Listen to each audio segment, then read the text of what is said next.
आप देख रहे हैं जय भारत टीवी। क्या दिल्ली के मुख्यमंत्री अरविंद केजरीवाल के जैसा हर्ष संसद में नेता प्रतिपक्ष राहुल गांधी का भी होने वाला है?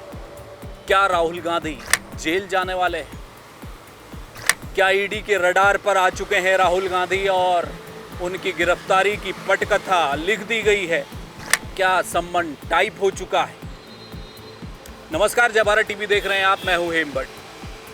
राहुल गांधी ने एक एक्स किया और एक बड़ा खुलासा कर दिया। उन्होंने कहा कि किसी भी वक्त ईडी के अधिकारी उनके घर पहुंच सकते हैं, उनसे पूछताछ हो सकती है और वो खुली बाहों के साथ ईडी के अधिकारी का स्वागत करते हैं और उन्हें चाय पानी अपनी तरफ से ऑफर करते हैं। राहुल गांधी के इस खुलासे के बाद एक बार फिर से देश में ईडी को लेकर चर्चाएं होने लगी हैं।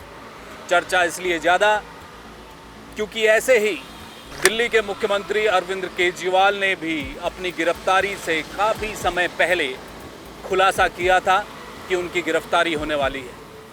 न केवल अपनी गिरफ्तारी के बारे में बल्कि अरविंद केजरीवाल ने मनीष सिसोदिया की गिरफ्तारी को लेकर भी पहले ही कह दिया था कि उनकी भी गिरफ्तारी हो सकती है। तो राजनेता अपने ऊपर होने वाली संभावित कार्रवाई के लिए पहले से तैयार रहते हैं।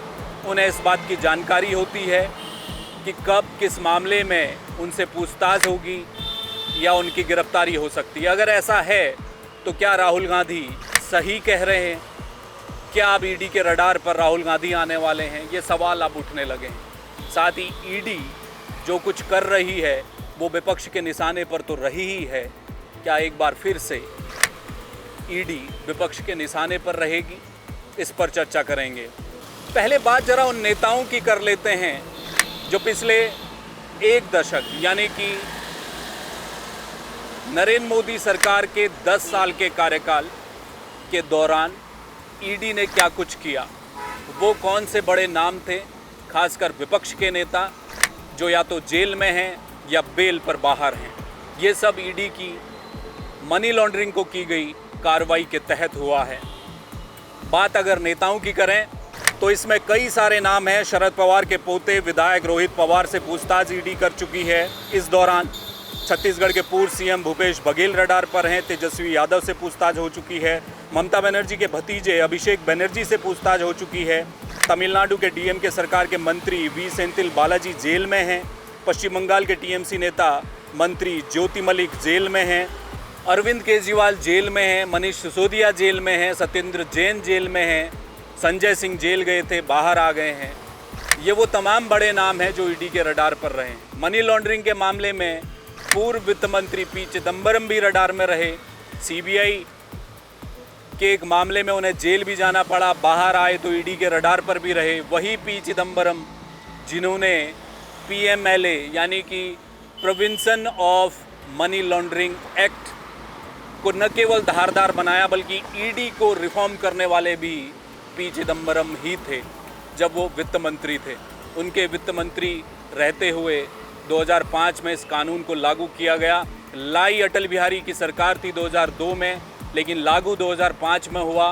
2012 में पीएमएलए में बड़े प्रावधानों में बदलाव किया गया। इस कानून को और सख्त बनाया गया।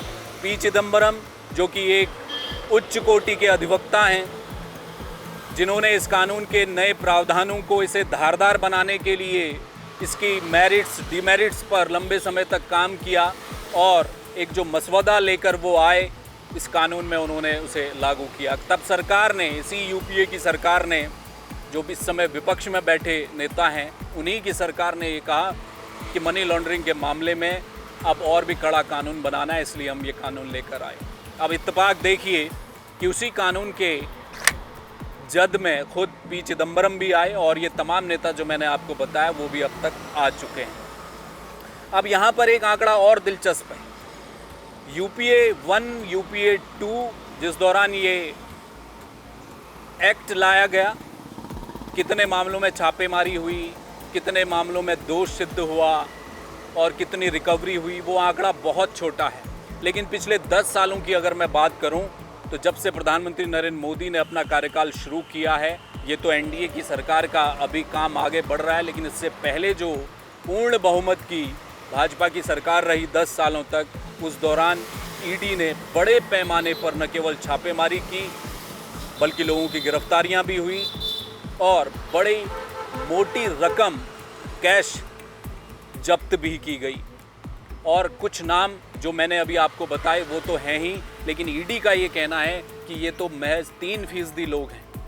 राजनीतिक रूप से विपक्ष के निशाने पर ईडी रही है और ईडी पर यही आरोप लगते रहे हैं कि केंद्र सरकार के इशारे पर यह काम हो रहा है, विपक्ष के नेताओं को निपटाने का काम चल रहा है और उसी द्वेष के कारण उन्हें गिरफ्तार किया जाता है, फिर उनकी जमानत नहीं हो पाती, क्योंकि बेहद सख्त कानून है, इसके प्रावधान बेहद सख्त हैं। जिस व्यक्ति पर आरोप है जो जेल में है, उसे खुद ही सिद्ध करना है कि वो पाक साफ है। बेल मिलनी भी मुश्किल होती है। अरविंद केजरीवाल के मामले में आपने देखा, मनीष सिसोदिया लंबे समय से जेल में हैं, हेमंत सोरेन बाहर आए हैं, लेकिन बड़ी जद्दोजहद के साथ अभी भी मामला तलवार की धार पर चलने जैसा है हेमंत सोरेन के लिए। लेकिन फिर भी ईडी कहती है कि राजनीतिक व्यक्तियों की अगर हम बात करें तो केवल राजनीतिक लोगों की जो गिरफ्तारियां हुई हैं, जो छापे पड़े हैं, वो महज 3% हैं। इसके अलावा ईडी का जो दूसरे लोग हैं वो बिजनेसमैन हैं या कारोबारी हैं, अलग अलग तरह के अलग अलग क्षेत्रों में काम करने वाले जो लोग हैं, आपराधिक किस्म के लोग हैं, जो आर्थिक अपराधों में संलिप्त हैं, ऐसे लोगों की संख्या बड़ी है। 97% वही लोग हैं, केवल 3% लोग ऐसे हैं जिनका राजनीति से ताल्लुक़ है। अब हम बात कर लें उस एक आंकड़े की संक्षेप में कि पिछले 10 सालों में ईडी ने क्या कुछ किया है, जिसको लेकर विपक्ष लगातार निशाने साधता रहता है। तो ईडी की बात करें तो पिछले 10 साल में ईडी ने शुरुआत जहां से की, वो आंकड़ा कहता है मनी लॉन्ड्रिंग एक्ट 2002 के तहत ईडी ने 10 सालों में पीएमएलए कानून के तहत 5155 मामले दर्ज किए। मनी लॉन्ड्रिंग के मामले में 7264 छापेमारी की गई। 10 सालों में 755 लोगों को गिरफ्तार किया गया। 1,21,618 करोड़ रुपए की संपत्ति जब्त की गई।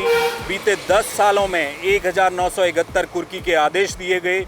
ईडी ने 36 मामलों में 63 लोगों के खिलाफ दोष सिद्ध भी किया और 10 सालों में पीएमएलए कानून के तहत 2,310 करोड़ रुपए की नकदी भी जब्त की गई। ये वो आंकड़ा है जो ईडी अपने लेखा जोखा में दिखाती है। अब सवाल घूमकर वहीं जहां से मैंने शुरुआत की थी, तो क्या इस कड़े कानून के दायरे में राहुल गांधी भी आने वाले हैं? राहुल गांधी का ये ट्वीट नकारा नहीं जा सकता। अरविंद केजरीवाल के मामले में हमने देखा कि उन्होंने जिस तरह पहले कहा कि ईडी के सोर्स ने उन्हें बताया है कि ईडी गिरफ्तारी कर सकती है, वही हुआ। न केवल मनीष सिसोदिया जेल गए बल्कि अरविंद केजरीवाल भी जेल गए और अब राहुल गांधी ने ये खुलासा किया है। उसी सोर्स ने, ईडी में बैठे व्यक्ति ने, जिसने अरविंद केजरीवाल को इन्फॉर्मेशन दी, क्या उसी व्यक्ति ने राहुल गांधी को भी बताया है कि अब आपके घर छापेमारी होने वाली है, आप रडार में आ चुके हैं, क्या अब आपको जेल जाना पड़ेगा? ये बात राहुल गांधी को पता चल गई है। ये बड़ा सवाल है जो अब राजनीतिक गलियारों में घूमने लगा है। सवाल ये भी है कि राहुल गांधी जिस ईडी की पूछताछ का जिक्र कर रहे हैं कि आने वाले समय में वो ईडी की रडार में आने वाले हैं, वो मामला क्या होगा? वो मनी लॉन्ड्रिंग से जुड़ा हुआ मामला है, कौन सा मामला है? इस बात का कोई खुलासा राहुल गांधी ने नहीं किया है, उन्हें करना भी नहीं है। वो कहते आ रहे हैं कि आप आइए, मेरी जितनी जांच करानी है आप करा लीजिए। लेकिन संसद सत्र के दौरान नेता प्रतिपक्ष का ये बयान कि ईडी उनके घर दस्तक देने वाली है, इसके बाद विपक्ष एक बार फिर आग बबूला है और सरकार पहले की तरह वही मोड दिखा रही है जिसमें वो कहती आई है कि ईडी एक स्वतंत्र एजेंसी है, वो आर्थिक अपराधों पर काम करती है और उसमें अगर कोई नेता आए, कोई माफिया आए, कोई आपराधिक पृष्ठभूमि का व्यक्ति आए, कोई फ़र्क नहीं पड़ता, ईडी आज़ाद है, वो कार्रवाई कर सकती है। अब देखना ही है कि क्या राहुल गांधी द्वारा कही गई ये बात, ये खुलासा सच होगा या नहीं। इस खबर पर हमसे जुड़ने के लिए आप सभी का बहुत शुक्रिया। देश और दुनिया की तमाम छोटी बड़ी खबरों के लिए आप देखते रहिए जय भारत टीवी और मुझे दीजिए इजाज़त। नमस्कार।